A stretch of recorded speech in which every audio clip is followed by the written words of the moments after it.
What's the haps? It's What's the Hoops with Darron, Wallace, and Jason Andera, J&D, if you're friendly. And before we begin, I'd like to offer a happy birthday to our good man, Jason Andera. He recently just celebrated his birthday, so the high school man can celebrate a big birthday. How does it feel? You know what's really cool about my birthday is it's at like the time that high school hoops really starts heating up. So there was a really good week of hoops, and nothing better to celebrate than high school hoops. Yeah, you mentioned really good week of hoops. We had one of the best, the premier high school basketball event in the state, the Hanson Classic. It was just this past weekend on Saturday. You were there. What was the best game in your opinion? I'll tell you what, there were a couple of good battles, and there were a couple of surprising battles that kind of got away from certain teams. But there's no question the best game of the weekend was Viborg Hurley taking on Castlewood. And it didn't look like that. Coming into halftime, Castlewood got up by 18 points in that second quarter, and I thought they were just going to put Viborg Hurley away. Well, things changed around a little bit in the second half. Nick Hansen caught fire. They really started making some shots. They defended, which was really hard to do against Brian Lowy, one of the biggest guys in the state for Castlewood. But they shut him down, and they got going. They actually had a 5-point lead going late into the game. They ended up losing that lead at the end. Viborg Hurley took the lead with 2.4 seconds left on the clock on a Nick Hansen shot to win the game, and then Castlewood couldn't return and hit that last shot in the last 2 seconds. So that was as exciting as it gets. You have a team that was barely ranked, knocking off the number one team in the state. That was probably the most exciting game of the weekend. But another big headline was Dakota Valley coming in with a 62-game winning streak, going up against Hamlin, and they knew they were the underdogs, and it really ended up playing out just like that. They were just not as talented as Hamlin on that night. Ended up losing 84-62, so the first time in 2.5 years that Dakota Valley lost. So those are two of the big headlines from Saturday's action. Yeah, shout out to Dakota Valley, though. I mean, 2.5 years with no losses. I mean, that speaks for itself. It was the longest current streak in the nation at the time when they lost that. So didn't make history in South Dakota. Armour still has that record for most consecutive wins.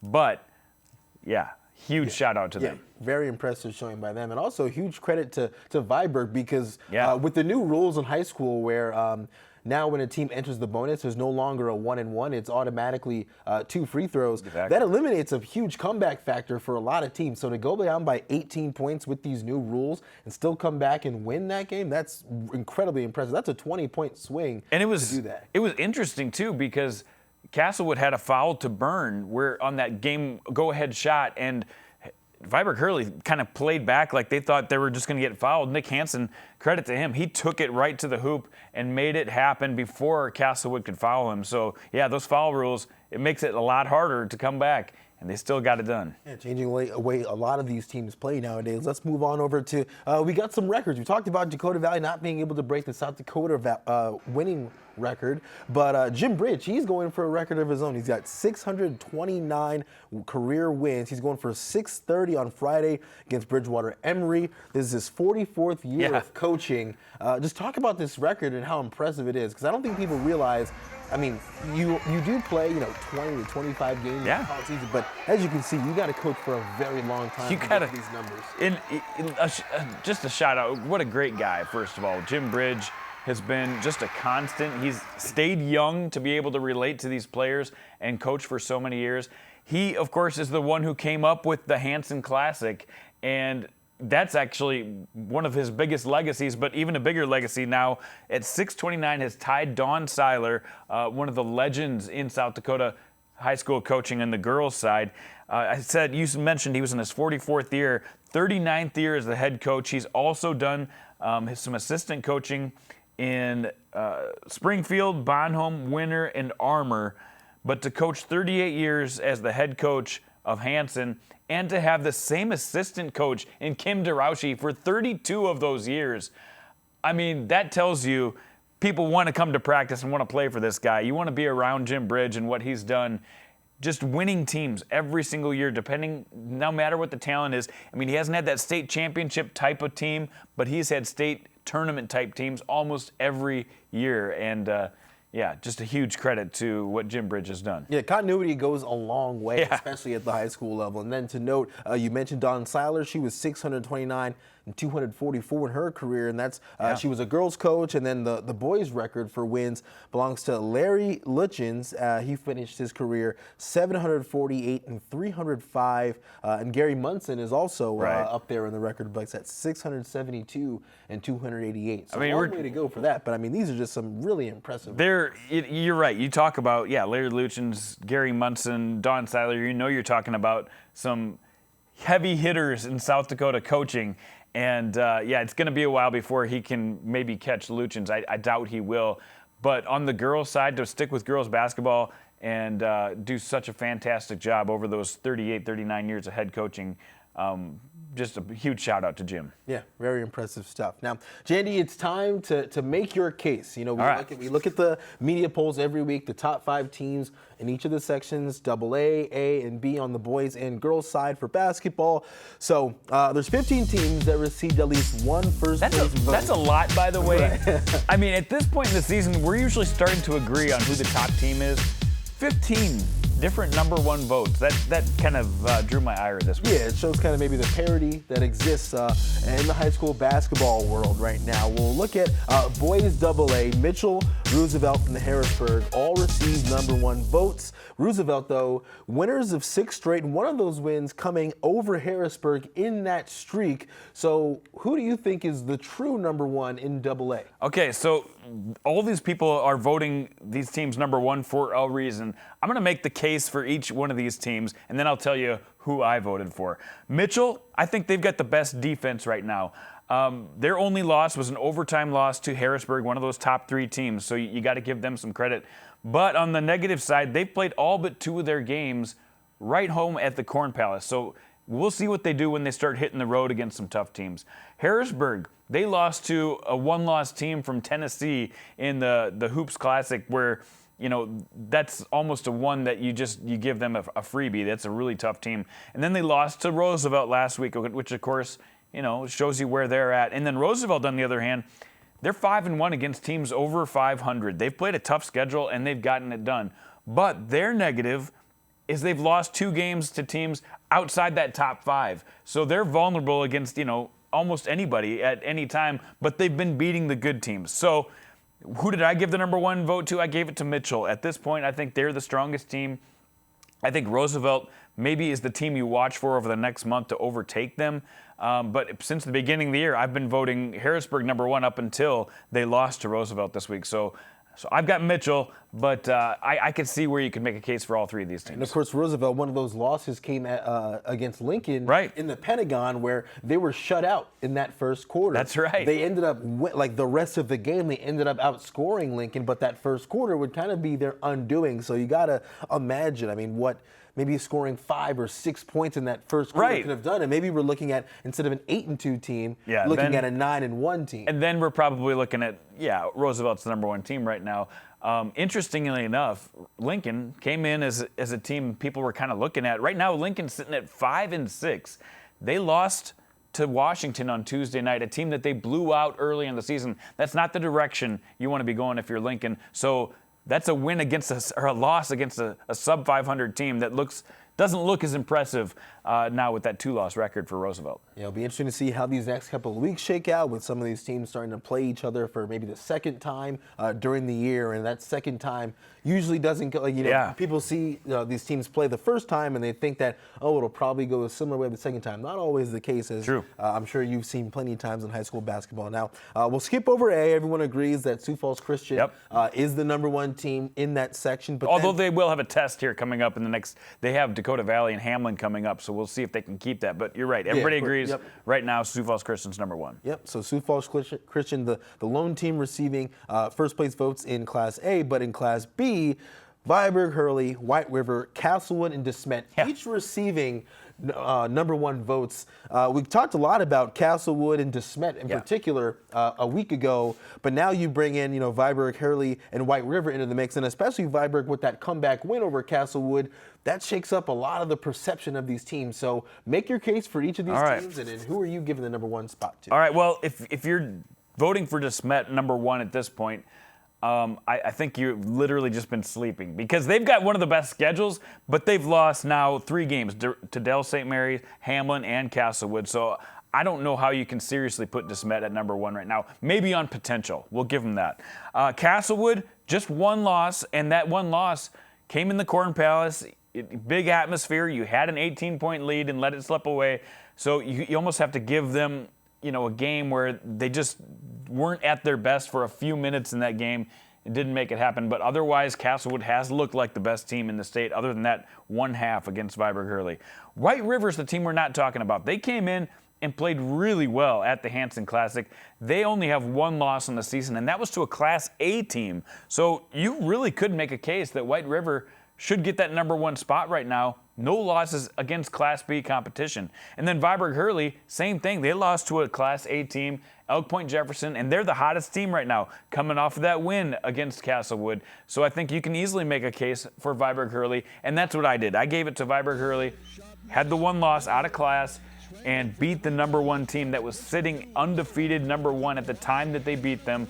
Right now, I think Viborg Hurley comes in with all the momentum, although their schedule gets tough here very quickly. We'll see if they can stay at number 1. Yeah, at the top of Class B, no more undefeated teams. If you look at the top 4, right. Castlewood, White River, you got Weston Springs in there. That's right, Weston Springs, another one loss. Viborg Hurley, 8-1, and then of course DeSmet, the only team that received a first place vote that didn't have just one loss. And right. you mentioned that they've lost to Class B competition already. So we'll shake out, I'm sure in the coming weeks as we inch closer to Valentine's Day, which is, kind of the, that's the measuring stick. That's the mark where you want to be playing your best ball. So each team kind of progressing up to that point.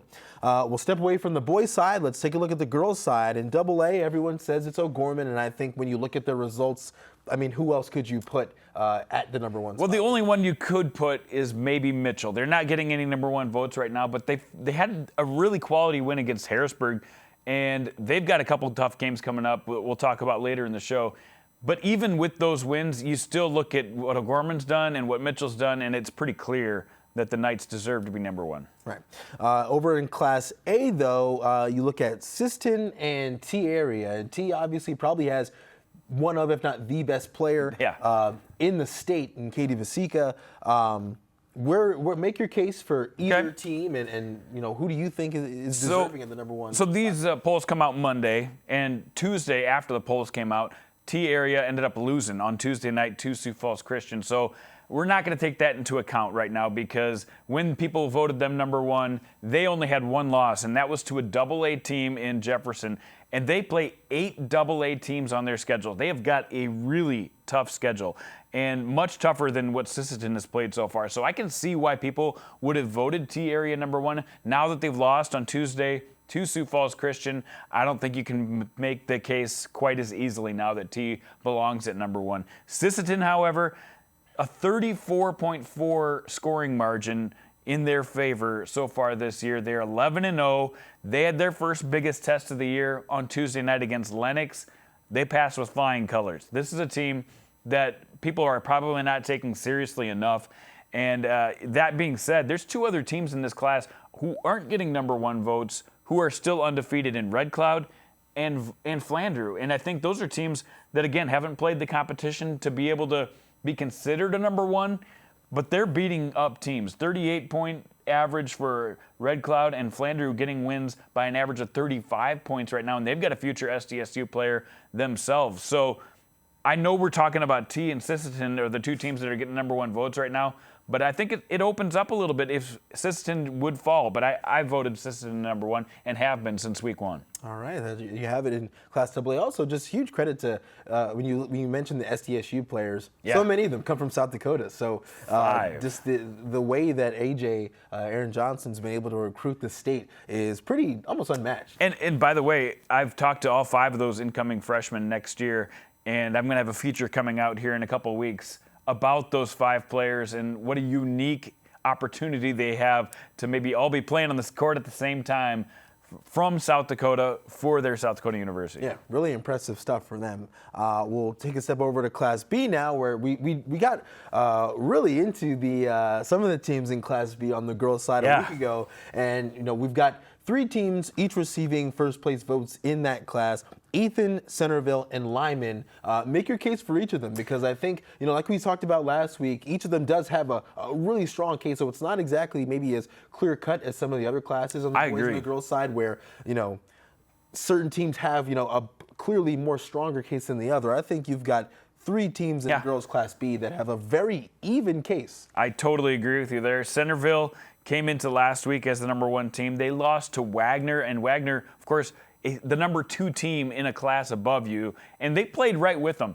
Ashlyn Kopel of Wagner had a triple-double on that day, and it's really hard to go against, a future Power 5 player and shut her down when you're a Class B school. But Centerville almost did that, and they've done everything else, passed every other test on the year. So that's the case for them to be number 1. Lyman, the only undefeated team in this group right now, other than Harding County right now. But Lyman, they've got a couple of future college players on their team, too. They were supposed to play Wagner at the Hanson Classic that got canceled. That could have legitimized them. Other than that, though, they haven't had enough toughness on their schedule to be really considered that top team right now, but they should get consideration. And then Ethan, they had an early loss. It was early in the season against that Hanson team from Jim Bridge who shut them down, and that's a class above them as well. So I think that gives them a pass too, because you look at how they've played since that loss, and there's no question in my mind they've been the number 1 team in Class B. So there's your cases for all 3 teams.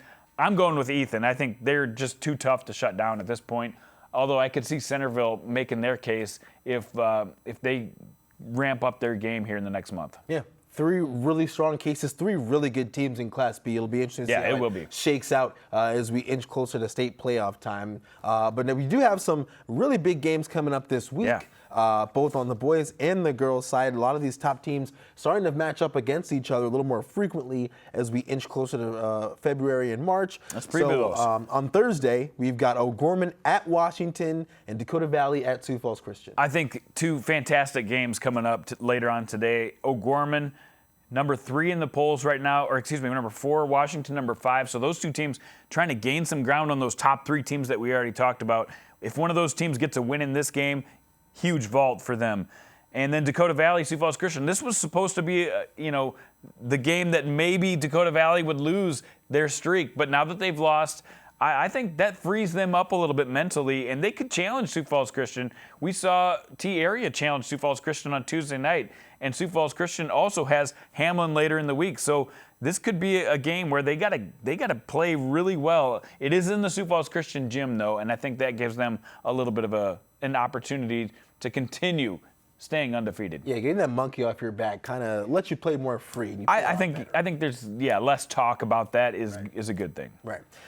Moving on to Saturday, you've got for the boys Sioux Falls Christian against Hamlin, and you've got Sioux Valley against Hot Springs, and then on the girls' side, you've got Lyman, one of those teams that we talked about, at Wall. What do we think of those matchups? All right, let's talk about those. Sioux Falls Christian and Hamlin play each other for the 2nd time this year. This time because of the DAC-12 conference and the NEC conference, they have a clash in the middle of the season, and they bring their top team against your top team, and that's what it ended up being. They played earlier this year. It was a 2-point game in Hamlin. Hamlin is hungry, and I think Sioux Falls Christian, without Britton Mulder, they're still not 100%. This could go either way. I think this is going to be a lot of fun. That'll be in Madison. And then, excuse me, Sioux Valley taking on Hot Springs. Hot Springs just outside that top 5. They've got a chance to get on the radar here with a win against Sioux Valley. And Sioux Valley, future SDSU player Alex Squires in the middle. He went for 25 earlier this week. He's been on fire this year. He's going to be a handful for Hot Springs. But Hot Springs, other than that, has enough athletes to go toe-to-toe with Sioux Valley. On the girls' side, you mentioned Lyman at Wall. Wall came in the season as the preseason number 1. Lyman's undefeated. They need a signature win. This is their opportunity to do that. All right, there you have it. On Monday, Hamlin at Castlewood. Hamlin, 2 really tough matchups for the boys over there. That's going to be interesting to see how they fare this week. And then DeSmet at Dakota. Those games both on Monday for the boys. Yeah, those will be a lot of fun for small school teams. Hamlin, a full week. We talked about Sioux Falls Christian's full week. Well, Hamlin has a full week themselves. Sioux Falls Christian, and then they get Castlewood. And Castlewood's hungry to have a signature win of their own after losing to Viborg-Hurley last week. And then you mentioned DeSmet and Canastota.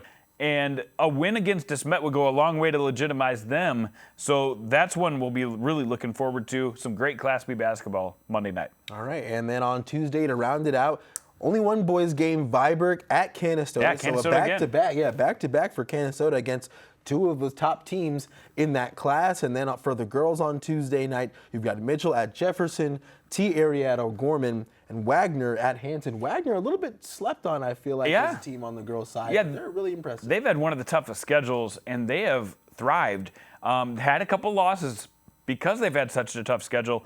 But taking on Hanson, another team that's under the radar, they only have one loss, by the way. And this could get them back on the radar as being a ranked team if they can take out Wagner. And then you mentioned the other two girls' games, Mitchell at Jefferson. Jefferson has had their last two tests that haven't gone their way. They need to get a win against a ranked team to get back on track. Mitchell still undefeated. And then T-Area at O'Gorman. You got two teams from two different classes, but T-Area, could be one of the biggest tests for O'Gorman on their undefeated quest right now. So that'll be one to watch for sure. And then you mentioned Canastota going back-to-back, going against Viborg Hurley, the team that just beat Castlewood. Definitely Tuesday night is a night we'll be talking about next week on this show. Yeah, I think Canastota, if they're, it's very tough them separating themselves as far as who's that number one team. Yeah, we haven't given them any votes yet, but yeah, if they get through next week, that might be our number one team that we'll be talking about. Absolutely, Jenny. Well, that's going to do it for this week's edition of What's the Hoops with myself and Jason Andera.